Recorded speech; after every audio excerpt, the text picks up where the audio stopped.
Có trên cái rối nha. Cho chị vào hút trong cả.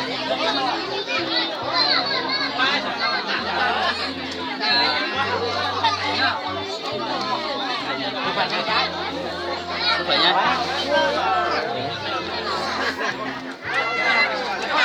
Ba ngồi nhá. Làm chiến á. Uống một chén á, một chén rượu. Một chén nữa. Chèo nó chưa? Tiếp 20.000 đi. Ok, được rồi. 20.000 có.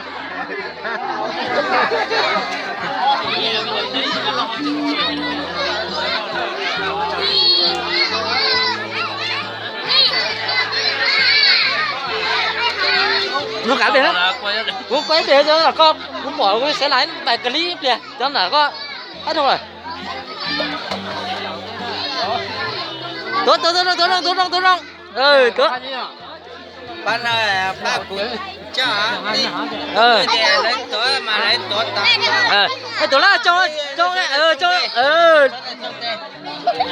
chưa? Đó là trong tè. Bạn nào có là cũng cho tận lọ. Thế đó rồi nhá.